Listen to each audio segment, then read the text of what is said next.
하나님 말씀을 같이 보겠습니다. 사사기 19장 27절부터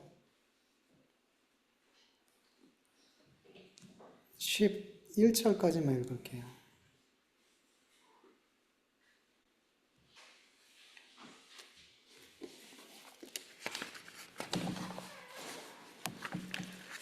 사사기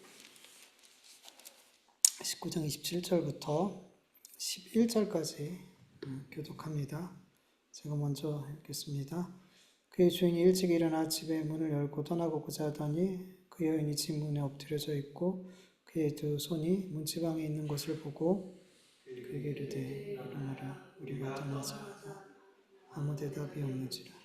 이에 그 시체를 나귀에 싣고 행하여 자기 곳으로 돌아가서 그 집에 이르러서는 칼을 가지고 자기 첩의 시체를 거두어 그 마디를 찍어 12덩이를 나누고 그것을 이스라엘 사방에 두루 보내매 그것을 보는 자가 이르되 이스라엘 자손이 애굽 땅에서 올라오나보다 오늘까지 이런 일을 일어나지 아니하였고 보지도 못하였다. 이 일을 생각하고 상의한 후에 말하자 하니라. 이 모든 이스라엘 자손이 단에서부터 브에세바까지 길르앗 땅에서 나와 그 회중이 일제히 미스바에서 여호와 앞에 모였으니 백성의 활은 곧 이스라엘 모든 지파에 이르는 하나님의 백성의 총에 섰고 칼을 빼는 보병은 40만 명이었으며 이스라엘 자손이 미스바에 올라간 것을 베냐민 자손이 들었더라. 이스라엘 자손이 이르되 이 악한 일이 어떻게 일어났는지 우리에게 말하라 하니 죽음을 당한 여인의 남편이 대답하여 이르되 내가 내 첩과 더불어 베냐민에 속한 기브아에 유숙하러 갔더니 기브아 사람들이 나를 치러 일어나 밤에 내가 묵고 있던 집에 에워싸고 나를 죽이려고 하고 내 첩을 욕보여 그를 죽게 한지라. 내가 내 첩의 시체를 거두어 쫓겨서 이스라엘 기업에 온 땅에 보내었나니 이는 그들이 이스라엘 중에서 음행과 망령된 일을 행하였기 때문이라. 이스라엘 자손들아 너희가 다 여기 있은즉 너희의 의견과 방책을 낼지니라 하니라. 모든 백성이 일제 일어나 이르되 우리가 한 사람도 자기 장막으로 돌아가지 말며 한 사람도 자기 집으로 돌아가지 말고 우리가 이제 기브아 사람에게 이렇게 행하리니 곧 제비를 뽑아서 그들을 치되 우리가 이스라엘 모든 지파 중 100명에 10명, 1000명에 100명, 10,000명에 1000명을 뽑아 그 백성을 위하여 양식을 준비하고 그들에게 베냐민의 기브아에 가서 그 무리가 이스라엘 중에서 망령된 일을 행한 대로 징계하게 하리라 하니라. 이와 같이 이스라엘 모든 사람이 하나같이 합심하여 그 성읍을 지으고 보였더라. 아멘. 레위인은 죽은 첩의 시체를 가지고 돌아가 그 마디를 찍어 12덩이로 나누고 이스라엘 12지파 사방으로 보냈어요. 이 시체의 조각을 받아본 각 이스라엘 지파의 반응이 어땠어요?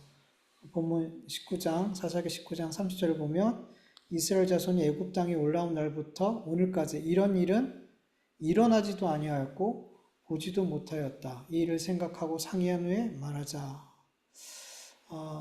단에서부터 브엘세바까지, 그러니까 이스라엘 최북단에서 최남단까지 온 이스라엘 지도자들이 미스바의 총회로 모였어요. 사사기 20장 2절을 보면 이스라엘 지파의 어른들, 그러니까 지도자들이 다 모였더라는 거죠. 그리고 칼을 빼는 보병도 40만 명이나 모아가지고 왔어요. 이 사안이 얼마나 큰 심각한 사안이었는지 그렇게 받아들였는지 우리는 이 장면에서 볼 수 있어요. 이 자리에 레위인을 불러놓고 자초지종을 물어보죠. 어떻게 된 일인지 이 약한 일이 어떻게 일어났는지 우리한테 말하라고 해요. 그러자 레위인이 자초지종을 설명해요. 그런데 레위인의 이 진술은 사실과 거짓이 막 뒤섞여 있죠.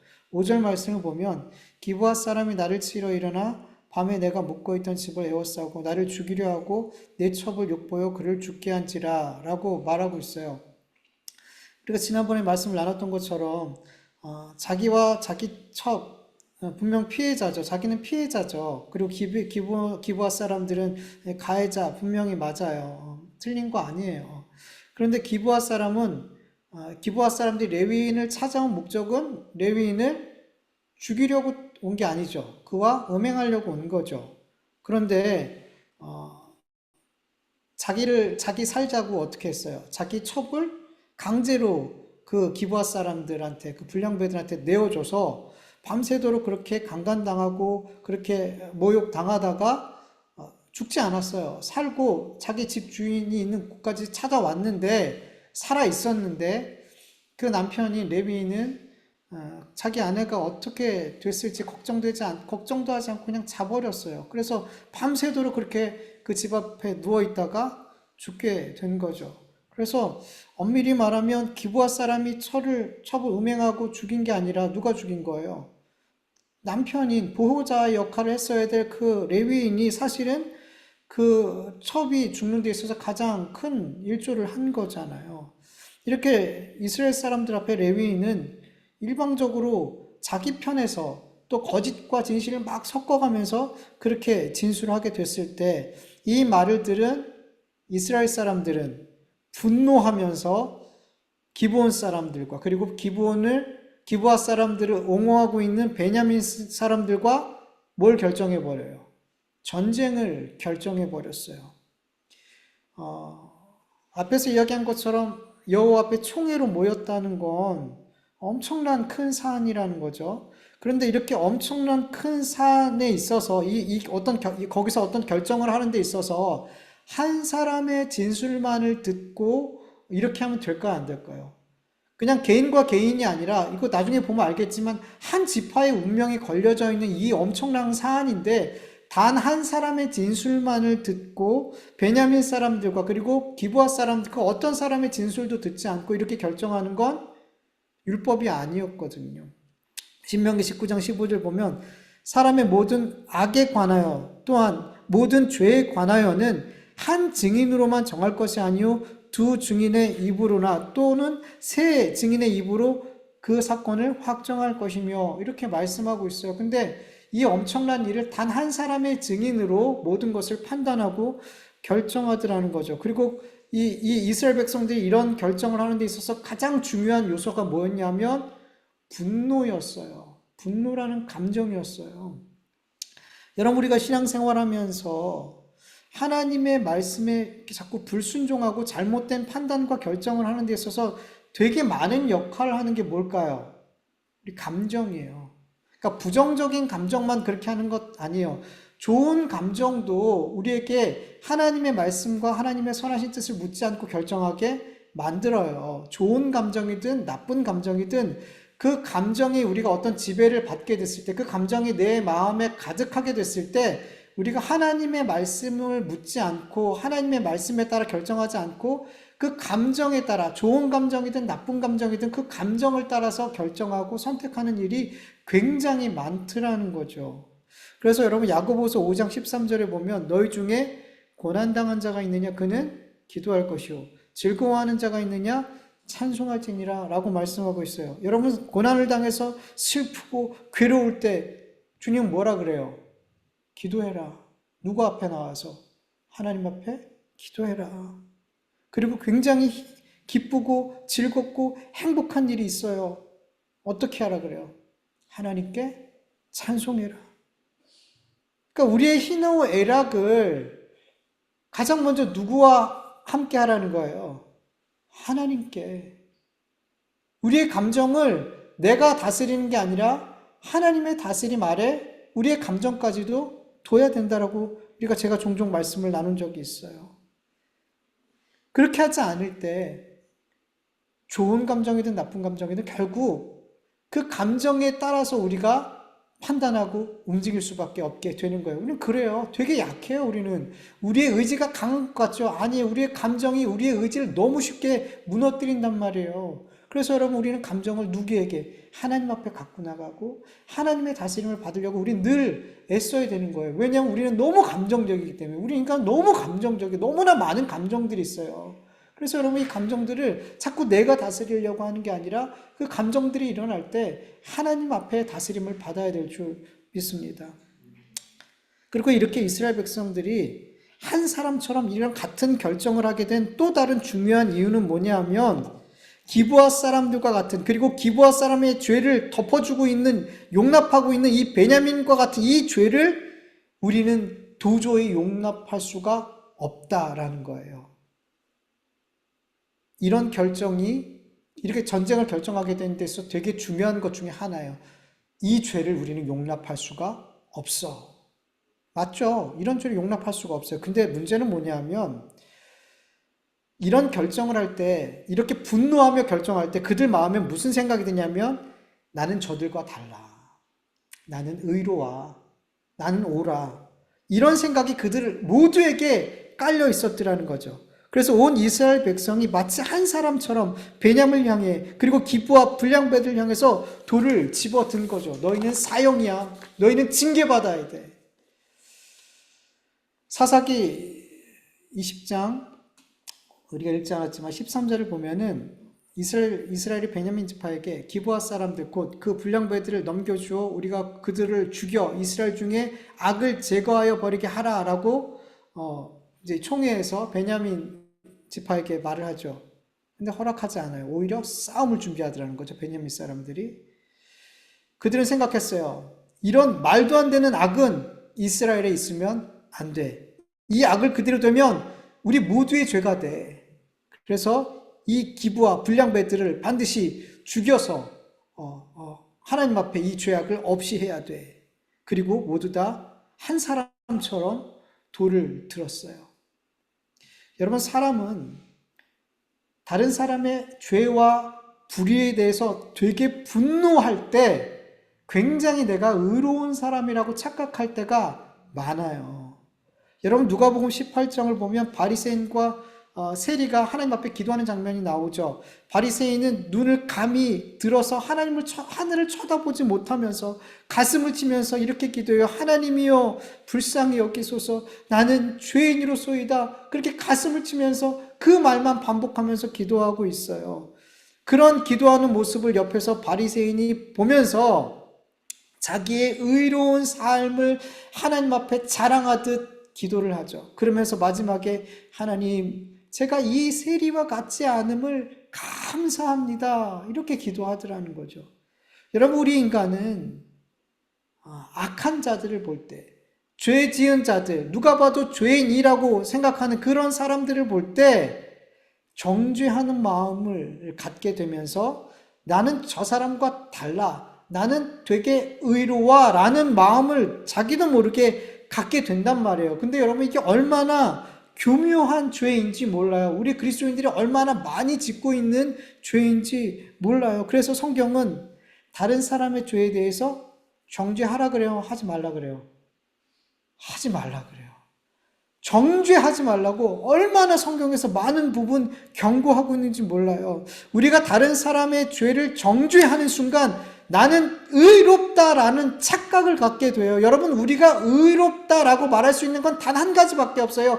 예수님을 믿는 것, 예수님의 의가 나의 의가 됐기 때문에 우리는 의롭다 말할 수 있는 것, 이것밖에 없어요. 다른 사람의 죄를 보며 다른 사람이 범죄하는 것을 보면서 그것과 나의 삶을 비교하면서 나는 의로운 존재야, 이렇게 바리새인처럼 그런 의를 우리는 가질 수 없단 말이에요. 그렇게 나를 의롭다 여기면 안 된다는 거예요. 그런데 많은 그리스도인들이 자꾸만 그렇게 다른 사람을 정죄하는 순간 나를 의로운 자로 여기며 나를 재판관 자리에 앉게 내버려 두더라는 거죠. 여러분, 자기를 의롭게 여기면, 그렇게 자기를 의롭게 여기면서 기브아 사람들 향해서 돌을 집어든 이스라엘의 모습은 신약에서도 찾아볼 수가 있는데, 요한복음 8장을 보면 현장에서 가늠한 여자를 사람들이 잡아왔어요. 예수님을 이렇게 시험에 들게 하기 위해서. 이 여자를 잡아온 자들이 예수님께 물어요. 이 여자를 지금 현장에서 가늠하다 잡혀온 이 여자를 어떻게 해야 될지 예수님을 시험에 들게 하기 위해서, 함정에 빠뜨리기 위해서 묻게 되죠. 그러자 예수님이 뭐라고 대답해요? 우리가 너무 잘 알죠. 너희 중에 죄 없는 자가 먼저 쳐라. 너희들 지금 모든 사람이 지금 다 돌을 들고 있더라는 거죠. 지금 이 여자를, 이 사람들은, 거기 있는 모든 사람들은 예수님이 그 여자를 현장에서 간음해서 잡혔으니까 율법은 그걸 돌로 쳐 죽여야 되는 게 맞으니까 예수님이 그렇게 말할 거라고 예상을 했던 것 같아요. 그래서 모두 다 어디서 갖고 왔는지 돌을 들고 있더라는 거죠. 그때 예수님이 너희 중에 죄 없는 자가 먼저 돌로 쳐 죽여. 그러자 나이 든 자로부터 시작해서 나이 어린 자까지 하나씩 하나씩 돌을 내버리고 그 자리를 떠나갔어요. 예수님은 공개적으로 죄인임이 드러난 그 여인을 향해 돌을 들면서 자기의 의로움을 과시하며 나는 저 여자와 달라 나는 다른 삶을 살고 있어 라고 말하며 나는 죄가 없는 것처럼 생각하는 그들을 향해서 너희들도 죄인이야 라는 것을 보게 하셨어요.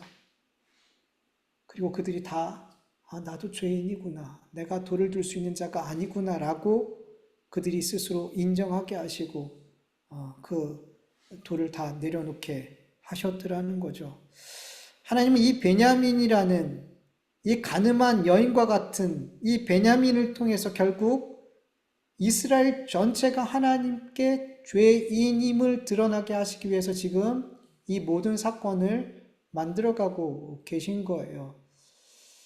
이 베냐민, 음행하고 살인하고 이 악한 베냐민, 기브아, 그리고 이 죄를 덮고 있는 베냐민, 모두 다 똑같은 사람들, 이 사람들을 정죄하면서 너희는 죄인이야 하면서 돌을 들고 그들을 징계하려는 이스라엘 백성들에게 하나님은 너희들도 다 너희를 왕 삼고 나를 버리고 너희 스스로 왕 돼서 너희들이 판단하고 너희들을 마음대로 살아가는 똑같은 죄인이야 라고 하는 것을 지금 이 베냐민 지파를 통해서 마치 가늠한 여자를 통해서 많은 사람들이 죄인임을 드러나게 하신 것처럼 지금 하나님은 이 사건을 통해서 그 역사를 이루고 계시더라는 거죠. 여러분, 우리 그리스도인들은 다른 사람의 눈에 티가 있는 것을 보게 될 때 어떻게 해야 돼요? 다른 사람의 죄가, 특히 우리 교회 안에서 어떤 형제자매의 죄가 공개적으로 드러나게 됐을 때 어떻게 해야 돼요? 그 사람의 티가 있음을, 죄가 있음을 공격하고 정죄해서 그 사람으로 하여금 내가 죄인이구나 라고 인정하게 만들어야 하는 건가요? 재판장 자리에 앉아서 그 사람의 죄를 확정 지어줘야 하는 건가요? 아니죠. 근데 많이 그렇게 해요. 성경 그렇게 하지 말라고 하고 있는데 우린 그렇게 하고 있어요. 물론 여러분 다른 사람의 죄를 덮어두고 그게 별일 아닌 것처럼 그게 무슨 그 정도 가지고 하면서 넘어가는 거 옳아요, 안 옳아요? 옳지 않죠. 기브아 사람들의 죄를 그냥 덮어주고 있는 그 베냐민 사람들의 죄도 똑같은 거예요. 죄는 죄인 거예요. 덮어줄 일이 아닌 거예요. 형제가 죄를 졌을 때 방관하고 무관심히 그렇게 덮어놓는 건 결코 형제를 사랑하는 게 아니에요. 형제가 죄를 지었을 때 그 죄가 죄임을 깨닫게 해야 된단 말이죠. 그 죄를 가지고 하나님 앞에 회개의 자리로 나아갈 수 있도록 우리 그리스도인들은 서로를 도와줘야 된단 말이에요. 그런데 우리 그리스도인들이 다른 형제의 눈에 있는 티를 볼 때, 그 드러난 죄를 볼 때 가장 먼저 해야 될 것은 내가 너의 눈에 있는 티를 빼줄게가 아니라는 거죠. 내 안에 있는 들보, 내 눈 안에 있는 들보를 먼저 보는 거라는 거죠. 내가 먼저 죄인이라는 것을 보고 인정해야 된다는 거죠. 내 삶에 드러나지 않은 죄, 아직 다른 사람들에게 들키지 않은 죄를 하나님은 이미 다 알고 계시죠. 하나님은 다 보고 계셔요. 그것을 먼저 보라는 거죠. 다른 사람의 눈에 있는 티를 빼내기 전에 너 잘못했어, 너 죄인이야 라고 말하기 전에 너 이거 잘못했어, 고쳐야 돼 라고 말하기 전에 들키지 않고 드러나지 않은 그 죄들을 우리는 하나님 앞에 먼저 인정하고 회개해야 될 줄 믿습니다. 그 후에 하나님께 용서함을 얻고 긍휼함을 입고 그리고 은혜 입은 자의 마음을 가지고 형제의 눈 속에 있는 티에 대해서 이야기하는 거예요. 용서받은 자가 하나님 앞에 용서받아야 될, 때로는 나에게 용서받아야 될 그 사람에게 이미 용서받은 사람이 어떻게, 어떤 태도로 말할 수 있을까요? 너 그거 잘못된 거야. 너 그거 고쳐야 돼. 너 그거 회개해야 돼. 책망하며 정죄하듯 말할 수 있을까요? 못하죠. 내가 먼저 용서받았는데, 내가 그보다 더 큰 것을 긍휼함을 입고 은혜를 받고 용서함을 받았는데 어떻게 그딴 식으로 형제의 눈에 있는 티에 대해서 말할 수 있겠냐는 거죠. 못한다는 거예요. 긍휼히 여기는 마음으로, 불쌍히 여기는 마음으로, 겸손한 마음으로 대할 수밖에 없게 된다는 거예요. 예수님이 이렇게 말씀하시죠. 누가복음 6장 42절. 너는 내 눈 속에 있는 들보를 보지 못하면서 어찌 형제에게 말하기를 형제여 나로 내 눈 속에 있는 티를 빼게 하라 할 수 있느냐. 외식하는 자여 먼저 내 눈 속에 있는 들보를 빼라. 그 후에야 밝히 보고 형제의 눈 속에 있는 티를 빼리라. 아멘. 여러분, 우리 그리스도인들은 형제들의 눈 속에 있는 티, 그들의 드러난 죄를 볼 때 분노하며 마치 나는 의로운 자인 것처럼 정죄하며 가르치려 하며 그렇게 재판관의 자리에 앉으려 할 때 자꾸 그런 마음이 우리에게 올라올 때 여러분 하나님 앞에 엎드리길 간절히 원합니다. 여러분 교회 안에뿐만 아니라 메이스컴을 통해서 너무 많은 죄들을 접하게 되잖아요. 어떻게 저럴 수 있어? 어떻게 저렇게 묻지 마? 저렇게 귀한 자녀를, 저렇게 귀한 누군가에게는 생명처럼 귀한 사람을 저렇게 아무 이유 없이 죽일 수 있을까? 어떻게 이 나라 이 민족을 어떻게 지도자들이 이렇게 다스려 갈 수 있을까? 너무 분노하고 원망하고 속상한 일들이 너무 많지만 여러분 그런 것들을 볼 때도 여러분 우리는 먼저 어떻게 해야 될까요? 우리는 그들을 만날 수 없겠지만 그들에게 뭔가 권면할 수 없겠지만 뭐 하는 거예요? 나를 먼저 돌아보는 거예요. 그 죄인들과 많은 죄들을 바라보면서 여러분 많은 크고 작은 죄가 있지만 여러분 결국에는 그건 뭐예요? 그걸로 죄라고 얘기하는 게 아니잖아요. 죄의 현상들일 뿐이지 우리가 죄인이기 때문에 나타나는 살인도 할 수 있고 가늠말도 할 수 있고 거짓말도 할 수 있고 우리가 죄인이기 때문에 나타나는 현상들인 것뿐이에요. 그게 우리가 볼 때는 큰 죄고 작은 죄지 하나님 앞에 볼 때는 뭐예요? 그냥 죄인에게서 나오는 현상들일 뿐인 거예요. 그냥 그것을 보면서 우리는 죄인이라는 것을 그냥 보면 되는 거예요. 우리는 그냥 큰 죄, 작은 죄 나누는 거지 하나님 앞에서 볼 때는 다 죽을 수밖에 없는 죄인인 거예요, 여러분. 그 많은 죄의 현상들을 보면서 우리는 뭘 보냐면 하나님 저도 마찬가지예요. 저도 저렇게 죽을 수밖에 없는 저런 죄를 지을 수밖에 없는 저런 죄도 내 삶에 얼마든지 나타날 수 있는 그런 죄인입니다. 라고 많은 죄들을 보면서 그렇게 나를 보길 간절히 원합니다. 그리고 기도하길 원합니다. 나라를 비판하기 전에 그리고 많은 지도자들을 정죄하기 전에 나라를 위해서 기도할 수 있길 간절히 원합니다. 그게 그리스도인입니다. 정죄의 자리에 있는 게 아니라 기도의 자리에 있는 것. 먼저 내가 죄인임을 회개하는 자리에 있는 것. 그게 우리 그리스도인이고 그럴 때에 그 이후에 나오는 모든 말과 행동과 결정들과 판단들은 하나님 앞에 받으실 만한 결정이고 판단이고 행동이 될 줄로 믿습니다. 혹 우리 형제가 내가 그 마음으로 그 긍휼과 불쌍히 여김과 겸손한 마음으로 권면했음에도 불구하고 죄의 자리에 있으면 그건 어떻게 해요? 어떤 분은 내가 이렇게까지 했는데 그래 그러고 또 정죄의 자리로 갈 수 있어요. 우린 그런 사람들이에요. 그럴 때 우리는 어떻게 하는 거예요? 그냥 하나님께 맡기고 위해서 기도하는 거. 그거면 되는 거예요. 그래서 우리 끝까지 어떻게 하면 이 이스라엘 백성들처럼 재판관의 자리, 정죄의 자리에 올라가는 게 아니라 어떻게 하면 내가 하나님을 재판장 자리에 앉고 나는 그 아래서 하나님이 원하시는 결정들을 할까? 우린 계속 그 자리에 있으려고 애쓰고 힘써야 될 줄 믿습니다. 그런 삶을 하나님은 정말 귀히 여기시고 기쁘게 받아주실 줄 믿습니다. 우리 같이 말씀을 기억하면서 잠시 하나님께 기도드리죠. 하나님 아버지 감사합니다. 이렇게 하나님 위해서 함께 기도드리고 찬송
감사합니다.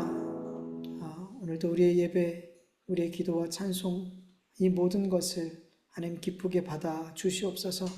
우리가 어떤 마음으로 이 자리에 왔는지, 어떤 상태로 이 자리에 왔는지는 모르지만 하나님 모두 다 하나님의 얼굴을 배웁고 돌아가는, 그래서 새 힘과 능력과 은혜 입은 자의 삶을 살아갈 수 있는 은혜를 우리에게 베풀어 주시옵소서. 하나님, 주의 말씀을 들었습니다.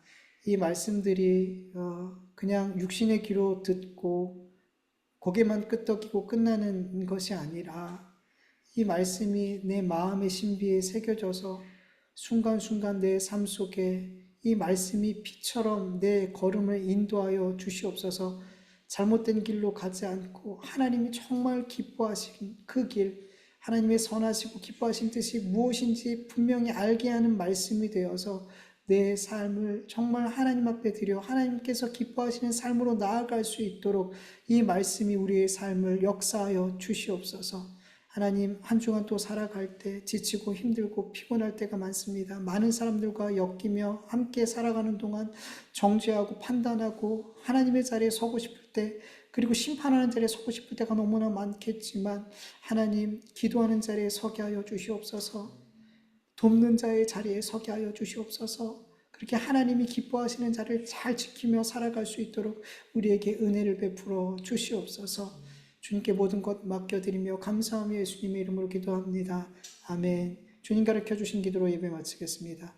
하늘에 계신 우리 아버지, 이름이 거룩히 여김을 받으시오며 나라의 마옵시오며 뜻이 하늘에서 이루어진 것 같이 땅에서도 이루어지이다.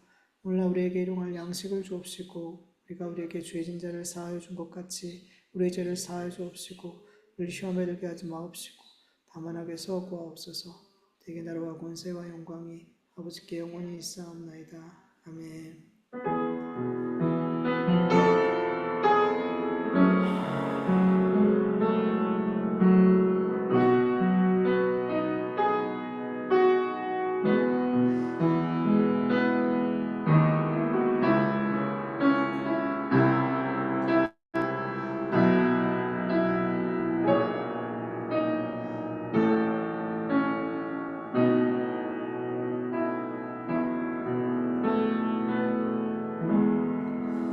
우리 예배를 받으신 하나님께 감사와 영광의 박수 올려드립니다. 하나님 감사합니다. 오늘도 우리에게 은혜 베풀어 주시고 우리 예배를 받아주시면 감사합니다.